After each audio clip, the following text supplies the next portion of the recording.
Baru masuk sekarang akhlaknya muta'alim. Nanti yang alim ada di belakang. Oke, sebelum mencari ilmu seorang muta'alim, yang pertama tazkiyatun nafas. Ayo hati kita dibersihkan. Jangan niat macam-macam lah, apalagi yang sifatnya duniawi, apalagi duniawi yang jelek. Jangan ada unsur menipu, kotor, dendam. Nyari ilmu karena dendam kan bisa. Kurang ajar kok temanku IP-nya bagus, besok tak ulang, tak balap IP-nya. Nah, itu nanti nyari ilmu karena dendam.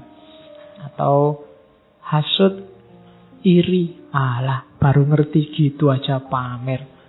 Aku juga bisa kalau cuma ngomong kayak gitu, itu hasud namanya. Nggak suka kalau temennya pinter, dan seneng kalau temennya lebih bodoh dari dia. Itu namanya hasud. Kemudian jangan sampai untuk niat hal-hal yang tidak baik atau budi pekerti yang tidak baik, yang jelek, pokoknya kita bersihkan semua. Terus kita masuk ke dunia ilmu. Jadi seperti saya bilang di depan, karakternya tidak dicari di tengah saat cari ilmu, tapi sebelumnya. Karakter kita harus jernih. Setelah itu baru bismillah cari ilmu lillahi ta'ala. Kalau sudah dapat, saya niat akan saya amalkan. Biar syariat Islam hidup, biar hati batin terang, dekat sama Allah. Terus niatnya itu saja cukup. Sisanya biar Allah yang ngatur. Jangan tertipu oleh cita-cita duniawi. Apapun itu, nanti menjebakmu sendiri. Kalau bahasa pesantrennya membuat ilmu tidak barokah. Ilmu tidak barokah itu ilmunya malah jadi sumber masalah. Hari ini kan banyak pengetahuan yang jadi sumber masalah. Jadi sumber debat, gegeran, terus jadi sumber perpecahan, jadi sumber gontok-gontokan. Nah, itu ilmunya jadi sumber masalah, tidak barokah. Biar barokah, bersihkan dari awal dirimu, kemudian isilah dengan niat lillahi ta'ala. Jadi kalau ditanya kuliah, nyari ilmu. Besok kalau lulus mau jadi apa? Ya terserah Allah. Wong kita punya Tuhan. Yang penting kita sungguh-sungguh serius berusaha. Apakah itu berusaha cari ilmu atau besok berusaha untuk bekerja, Allah pasti membuka jalan. Yakin kamu? Yakin? Nah itu kalau yakin mantap ya. Kadang-kadang kan kamu ragu sendiri. Kalau kamu ragu ya hasilnya ya setengah. Saya sering bilang Allah itu akan masuk dalam dirimu sejauh kamu beri berapa luas Allah ruang dalam dirimu. Jadi Allah kamu kasih dalam hidupmu berapa persen, ya sejauh itu Allah masuk. Kalau kamu yakinnya cuma 50%, ya Allah datangnya cuma 50%. Kalau kamu beri Allah jatah 99% untuk hidupmu, ya Allah datangnya 99%. Kalau kamu tidak terlalu yakin, ya Allah juga nggak terlalu bantu. Jadi Allah inda dzanni abdi. Makanya semakin mantap kepasrahanmu, semakin dalam Allah masuk. Biasanya semakin orang wawasannya luas, itu tipuannya di situ. Semakin pertimbanganmu banyak kan semakin banyak hal lepas. Termasuk hubungannya sama keimanan tadi. Kamu terus mikirnya ya rasional aja lah Pak. Kita ini kan manusia. Kalau kuliah saya nilainya jelek, kemudian wajahku ya jelek, kemudian IP ku ya jelek, terus besok mau jadi apa? Kita rasional aja lah Pak, manusiawi aja lah Pak, kan ngono. Ya ilmumu sendiri yang menjebakmu jadi begitu. Bagi Allah kan tidak ada yang tidak mungkin. Saya kuliahnya filsafat Pak, besok mau jadi apa? Di lowongan manapun tidak ada, dicari. Ya kan? Dicari seorang filosof itu tidak ada. Ya kan? Saya ngertinya belajarnya ilmu tasawuf Pak. Buka koran tidak ada dicari seorang sufi. Ya, nah kerjanya apa Pak saya itu? Ya Ya sampai segitu nanti Allah intervensi dalam hidup. Maka yakinlah, nggak usah khawatir. Jokowi pengusaha mebel bisa jadi presiden. Ya kan? Soeharto prajurit pangkatnya apa jadi presiden. Soekarno orator pejuang jadi presiden. Megawati, Ibu Megawati ya bisa jadi presiden. Gus Dur dengan karakternya bisa jadi presiden. Habibie masih kecil jadi presiden. Ya memang orangnya kecil. Jadi tidak usah khawatir kalau urusan itu. Tugasmu cuma berusaha aja semaksimal mungkin nyari ilmu, nyari rezeki. Kalau besok kerja pasrahkan pada Allah. Allah yang ngatur. Oke, jadi nyari ilmu yang pertama bersihkan diri. Niatlah yang baik. Setelah itu baru ini adab sebenarnya. Tapi di adabul alim dijadikan satu. Akhlak sama adab. Ya bahasa umumnya memang attitude, perilaku.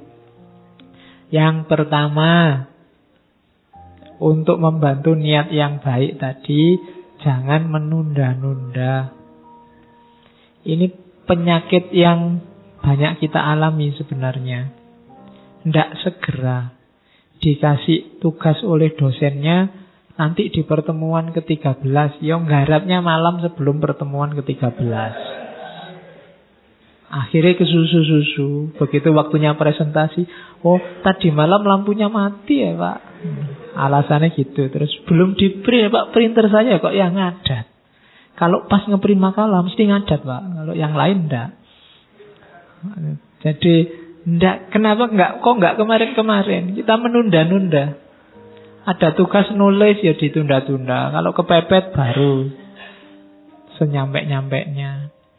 Segeralah. Karena petunjuknya Al-Quran, fa'idha faragta fansab. Kalau kerjaanmu yang ini selesai, kamu bisa ganti yang lain segera. Dan nanti kamu akan produktif. Karyamu banyak. Kalau kerjaan satu itu enggak selesai-selesai, ya sudah. Mau nulis, semangat Pak nulis, begitu pegang laptop, terus sebentar Pak buka Facebook dulu. Ya kan? Terus baca postingannya orang, ikut ngomentari, terus buka yang lain. Kok ada yang bagus postingan? Akhirnya nggak situ nulis. Karena begitu. Mau baca juga begitu. Begitu lihat HP kok WA banyak yang ribut apa ini, terus nggak jadi. Jadi jangan ditunda belajarmu, urusan ilmu. Segerakan, dahulukan. Kalau sudah selesai, pingin Facebookan sebentar, main WA sebentar, monggo. Tapi tugasmu selesai, kamu bisa ganti ke tugas yang lain. Jadi nasihatnya Mbak Asim, yuk bersegera. Terus qanaah. Itu gandengannya niat lillahi ta'ala tadi, itu qanaah. Qanaah itu tidak banyak keinginan dan angan-angan. Mikirnya gak usah aneh-aneh, membayangkan yang macam-macam, wis pokoknya sinau aja. Terima aja apapun hasilnya dalam hidupmu tentang apapun. Karena biasanya kalau kamu gak qanaah, sangat banyak hal yang bisa kamu jadikan alasan untuk tidak serius cari ilmu. Pak, ya enak temanku itu duitnya banyak Pak, bisa beli buku terus, saya ndak bisa. Alasan. Pak, ya enak dia Pak, karena kos-kosannya enak, gak terganggu, belajarnya tenang. Saya ini kos-kosan cae kaya setan kabeh. Misalnya. Ya kan kamu sering gitu tuh mengeluh, semua jadi alasan. Karena kamu ndak qanaah. Jadi segera dikerjakan dan qanaahlah terhadap situasimu. Ndak usah kenapa kamu jadi mengeluh, karena kamu ingin banyak hal yang tidak kamu miliki. Nanti kalau kamu memiliki yang kamu inginkan yang lain dan tidak ada habisnya. Kalau kayak dia enak Pak, laptopnya edisi terbaru, mau download, mau apa-apa cepet. Saya ini laptopnya masih laptop lama Pak, sering hang, masih harus dipukul-pukul, masih harus digoyang-goyang. Ya, selalu mengeluh. Oke, jadi yang kedua qanaah. Terima situasi sekelilingmu, atasi itu. Tidak usah terlalu banyak berangan-angan. Karena terlalu banyak berangan-angan, keinginan macam-macam biasanya terus tidak jalan. Yang ketiga, adab akhlaknya pencari ilmu selanjutnya membagi waktu, memanfaatkan waktu. Ini juga yang kita hari ini sangat banyak ketipu oleh waktu. Seolah-olah waktu kita sempit padahal banyak. Seolah-olah kita sibuknya luar biasa, padahal ya nggak punya jabatan apa-apa, nggak jadi apa-apa, itu kaya penting banget. Terus waktunya susah, wah, kapan ya Pak saya bisa mulai nulis? Seolah-olah waktumu itu repot terus, jadi mulai nulis saja kamu bingung. Loh emangnya kamu nggak punya waktu? Banyak sih Pak, tapi kapan ya Pak saya bisa menyelesaikan? Banyak waktumu, coba diatur, manfaatkan yang baik. Karena kan ada pepatah kan, al waktu kasaif. Kalau bukan kamu yang motong waktu, kamu yang dipotong oleh waktu. Terus mempersedikit makan minum. Mempersedikit itu bukan berarti terus kamu tidak makan puasa, tidak. Maksudnya fokusmu jangan pada makan dan minum. Makan dan minum secukupnya. Makan dan minum itu alat untuk mendukung, jangan jadikan tujuan. Kalau kamu makan dan minum aja dipikir, ya waktumu habis untuk hal-hal tidak penting.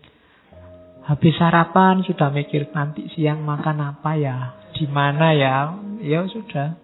Apalagi yang masak sendiri itu mikirnya sudah jam per jam itu mikir masak apa, makan apa, di warung mana. Nanti habis makan siang, wah ini siang ini makan ini enaknya malamnya di mana ya. Nanti kalau ke sana, enggak. Makan itu tidak usah dipikir panjang-panjang, waktunya makan baru mikir. Oke, jadi tidak usah membayangkan yang aneh-aneh, ya punyanya berapa ya itu. Kalau bisanya angkringan, ya angkringan, tidak usah berangan-angan, wah ini enak kalau makannya di sana, tidak usah. Pokoknya makan jangan jadi pikiran. Makan dan minum nggak usah jadi beban. Terus makanya istilahnya mempersedikit kuantitas maupun kualitas. Biar kamu tidak sibuk di situ. Terus wirai itu jelas, menjaga diri. Dari tadi yang tidak jelas, yang subhat, yang bisa merusak diri kita. Kamu sendiri bisa ngerti mana yang merusak, mana yang tidak. Apalagi hari ini segala hal yang kamu pegang itu punya dua potensi, merusak atau mendukung potensimu. Kamu yang memainkan HP-mu, laptopmu, bahkan temanmu, dosenmu, kampusmu, itu bisa memainkan dua peran. Tinggal kamu milih peran yang mana. Temanmu dia bisa mendukungmu, bisa merusakmu. HP bisa mendukungmu, bisa merusakmu. Maka terapkan model wirai, jaga diri. Seorang sufi bilang caramu untuk bisa wirai adalah malulah pada Allah. Orang yang punya malu terhadap Allah itu biasanya hidupnya lebih terjaga. Kita biasanya malunya hanya pada manusia. Sama Allah kita sering tidak malu. Kita tahu Allah ngerti apapun yang kita lakukan, tapi kan kita tidak pernah malu. Kalau pas dosa, loh Allah ngerti loh kalau kamu gitu. Tenang aja, Allah kan nggak cerewet. Kita lebih santai kalau Allah yang tahu. Kalau kamu bisa punya rasa malu pada Allah, malu dilihat Allah, hidupmu akan luar biasa. Tidak usah banyak orang nasihati kamu, nuntun kamu sudah otomatis tertib hidupmu. Kesadaran dan rasa malu di hadapan Allah itu luar biasa. Terus yang selanjutnya, tidak banyak tidur. Tidak banyak waktu terbuang sia-sia untuk tidur. Tidur itu normal sajalah, maksimal 8 jam. 8 jam itu sudah sepertiga umurmu dalam sehari. Sehari cuma 24. Kalau kamu tidurnya 7, 8 itu sudah. Oh saya kalau malam jarang tidur Pak. Ya podo wae, kalau pagi sampai siang kamu tidur. Total-totalannya biasanya lebih panjang malahan kadang-kadang. Jadi jangan banyak tidur. Apalagi di jam-jam produktif. Kamu sendiri yang bisa manajemen waktunya. Terus tidak terlalu asyik dalam pergaulan, bahasanya Mbah Hasim. Karena kadang-kadang pergaulan sama teman itu menghabiskan waktu. Bukan tidak boleh. Boleh, cuma jangan terlalu tenggelam di situ. Ya jangan anti teman. tapi secukupnya. Syukur-syukur bisa mendukung pertumbuhan wawasanmu, pertumbuhan keilmuanmu. Jadi jangan tenggelam di situ, apalagi dengan lawan jenis. Itu biasanya kalau sudah masuk ke dunia itu, kamu susah keluar sudah dengan lawan jenis. Yo, lebih gawat lagi kalau sesama jenis. Cuma ya normalnya kan lawan jenis. Jadi kalau ada yang masuk kategori sesama jenis itu lebih bahaya lagi. Oke, kamu sendiri yang ngatur untuk urusan pergaulan. Kamu ngertilah dosismu sendiri. Dosis yang tidak membahayakan masa depanmu untuk urusan pergaulan. Karena ini juga penting. Untuk kematangan ilmumu, kamu butuh orang lain kadang-kadang. Maka manfaatkan pergaulan untuk membantu itu. Nah, itu ada kutipan dari Hasan Basri tentang pencari ilmu. Ada proses berilmu yang keliru, katanya Hasan Basri. Siksaan ilmu pengetahuan adalah hati yang mati. Kemudian Hasan Basri ditanya, apa sih yang dimaksud hati yang mati? Matinya hati adalah mencari harta dunia dengan menggunakan perbuatan akhirat. Jadi perbuatan akhirat itu banyak. Ngaji ini perbuatan akhirat. Kamu sholat perbuatan akhirat. Dai yang dakwah itu perbuatan akhirat. Banyak perbuatan akhirat, tapi tujuannya dunia. Ini akan mematikan hati. Kalau mematikan hati, ilmu pengetahuanmu juga akan mati. Itu maunya Hasan Basri. Kalau sebaliknya malah bagus. Perbuatan dunia untuk tujuan akhirat. Tapi kalau perbuatan perbuatan dunia untuk tujuan akhirat. Tapi kalau perbuatan akhirat untuk tujuan dunia, itu jelek. Bisa mematikan hatimu. Ngaji tujuannya hanya biar ngumpul-ngumpul, biar dapat teh gratis daripada nganggur malam-malam. Itu dunia.